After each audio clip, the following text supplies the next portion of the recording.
घटना हो सेप्टेम्बर 2004 को। जिना गिस 15 वर्षीय बालिका एउटा चर्चको बाहिर बसिरहेका थिए जब उसलाई एउटा चमेरा अर्थात् ब्याटले हातमा टोक्छ। जिनाले खासै त्यसको वास्ता गर्दिनन् र घर फर्किन्छन्। तर 3 हप्तापछि जिनालाई ज्वरो आउन थाल्छ, कन्फ्युजन देखिन थाल्छ र शरीर कमजोर हुन थाल्छ र तुरुन्त अस्पताल लगिन्छ।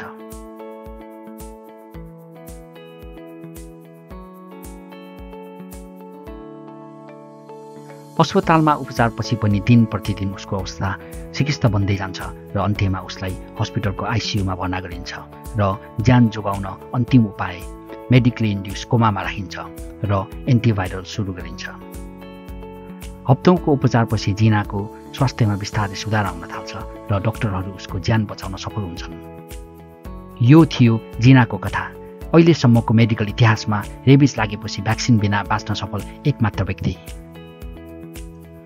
आउनुस् आज कुरा गरौँ रेबिजको बारेमा। वर्षेनी संसारभर 50 देखि 60 हजार मानिसहरू रेबिजले गर्दा आफ्नो ज्यान गुमाउने गर्छन् र सयौंको नेपालमा पनि मृत्यु हुने गर्छ र हामीले रेबिजको बारेमा बुझ्न अत्यन्तै जरुरी हुन्छ। रेबिज एउटा भाइरसले गर्दा लाग्ने रोग हो जसलाई लाइसा भाइरस पनि भनिन्छ। यो हामीलाई कुनै रेबिज लागेको जनावरले टोक्यो वा जनावरको र्याल हाम्रो खुला घाउ चोटमा पर्यो भने सर्ने गर्छ।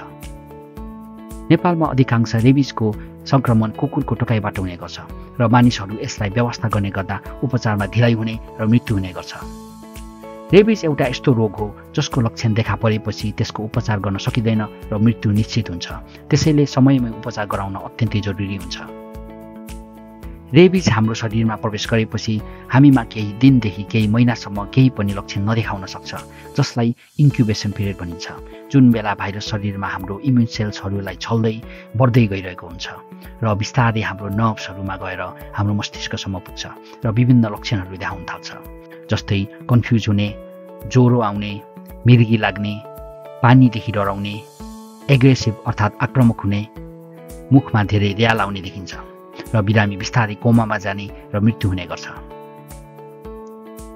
रेबिजबाट बच्नको लागि हामीले जनावरदेखि एकदमै सावधान रहनुपर्छ।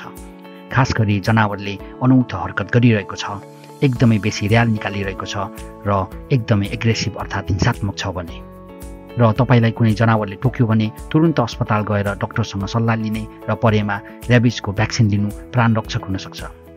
आजको विषयवस्तु हजुरलाई कस्तो लाग्यो? कृपया प्रतिक्रिया दिनुहोस् र मेरो च्यानललाई लाइक, शेयर अनि सब्स्क्राइब गर्न नबिर्सिनुहोस्।